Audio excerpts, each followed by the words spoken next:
Serdecznie zapraszam do odcinka 14 playlisty Jak to działa pod tytułem Miska ryżu część 4. W poprzednim odcinku 13 Miska ryżu część 3 opowiedziałem o próbach narzucania niektórym państwom waluty cyfrowej CBDC i co z tego wynikło.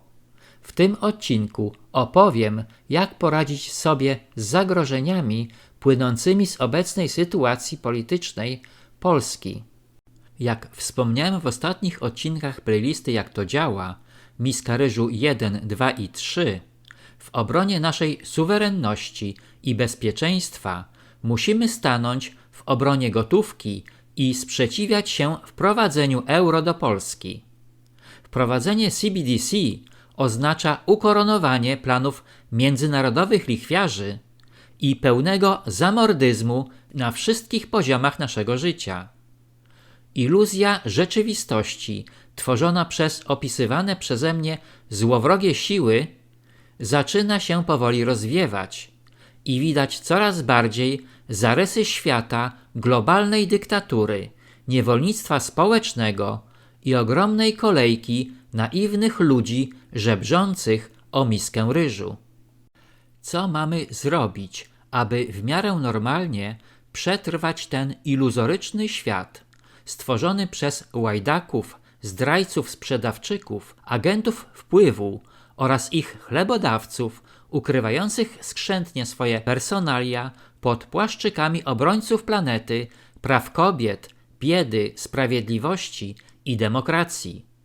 Wszelkiego rodzaju sponsoring, dotacje i dobroczynność to tylko maska spreferowana dla mas w celu ukrycia prawdziwych celów tworzenia rządu światowego, jednej światowej waluty, czyli CBDC, i zniszczenia zwykłych ludzi okradanych z oszczędności, indywidualizmu i przedsiębiorczości, ludzi faktycznie tworzących gospodarkę światową.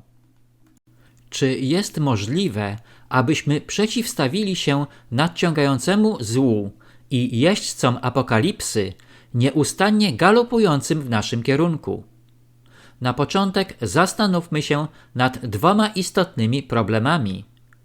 Po pierwsze, jak zapewnić bezpieczeństwo nasze i naszych rodzin, czyli jak obronić naszą rodzinę.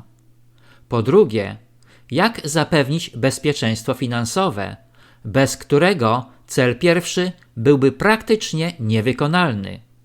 Ustalmy również, kto jest naszym wrogiem, a kto przyjacielem. Niektóre odpowiedzi na te pytania znajdują się w odcinkach zamazanych obrazów, ale wiele z nich nadal oczekuje odpowiedzi. No cóż, mamy bez wątpienia dwóch głównych wrogów: wroga zewnętrznego i wroga wewnętrznego. Wrogiem wewnętrznym jest, jak można się domyślać, cały aparat władzy z narzędziami represji, służbami specjalnymi, wrogimi wolności ustawami oraz propagandą medialną. Propaganda ta nie przekazuje prawdziwych informacji o świecie zewnętrznym, ale oferuje jedynie procedurę prania mózgów, stosowaną niestety skutecznie od dziesiątków lat. Cała ekipa pseudohistoryków skrzętnie wymazuje naszą historię, tworząc historię odpowiednią dla rządzących, zgodną z zaplanowaną z góry narracją. Wrogowie kryją się również w sferze edukacji, kultury i obyczajowości. Kłamstwem jest usprawiedliwianie złowrogiej i zaplanowanej polityki postępem cywilizacyjnym czy rzekomym zagrożeniem planety.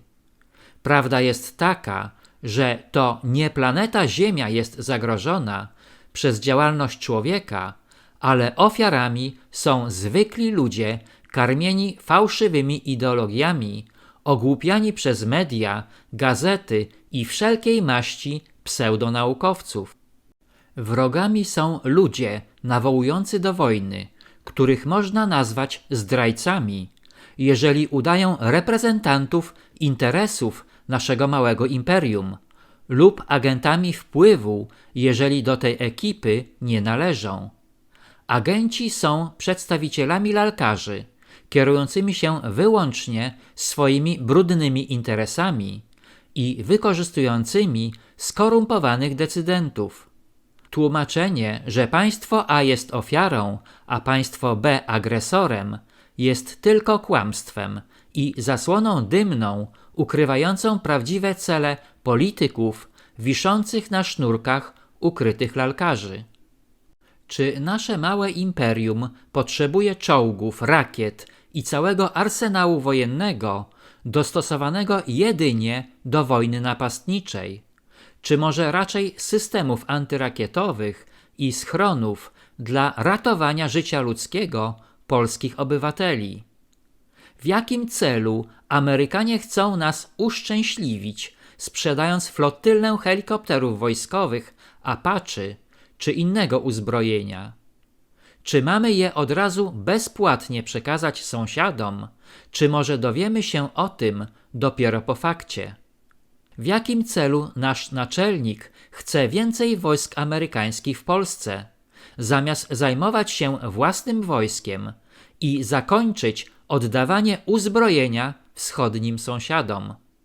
Chyba czas najwyższy zacząć rozmawiać o pokoju, a nie o wojnie, a dozbrajanie naszym kosztem sąsiadów nie ma nic wspólnego z pokojem.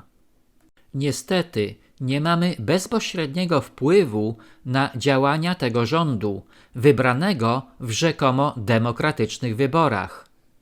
Ale możemy spróbować zwiększyć nasze bezpieczeństwo i naszych rodzin przez pewne działania, jak na przykład rozmowy, uświadamianie naszych przyjaciół i sąsiadów o czyhającym zagrożeniu, odnowienie i utrwalenie z nimi bezpośrednich kontaktów i ofiarowanie pomocy w razie potrzeby. Jeżeli jest możliwe, zaopatrzenie się w broń, jak to mówią, na wszelki wypadek. I dopóki celowo wywołana inflacja nie ogranicza naszych możliwości finansowych. Żebyśmy nie dożyli sytuacji naszych rodaków, mordowanych na Wołyniu i w Małopolsce Wschodniej, bezbronnych kobiet, dzieci i starców. Dobrze mieć sprawny środek transportu na wypadek konieczności szybkiego przemieszczania się i być może doskonalenie taktyk uczących przetrwania byłoby również użyteczne. Oczywiście nie jest moją intencją straszenie was, moi drodzy, ale czasami warto dmuchać na zimne. Kiedy konflikt na wschodzie zakończy się, będziemy mieli do czynienia z uzbrojoną po zęby armią, której broń pseudopolskie elity przekazały bez naszej zgody za darmo. Jeżeli chcemy być względnie bezpieczni, musimy mieć broń do obrony. Pozwolenie na broń można uzyskać, ale również jest dostępna tak zwana broń czarnoprochowa, nie wymagająca pozwolenia. I chociaż nie jest tak skuteczna jak zwykła, może powstrzymać ataki potencjalnych agresorów.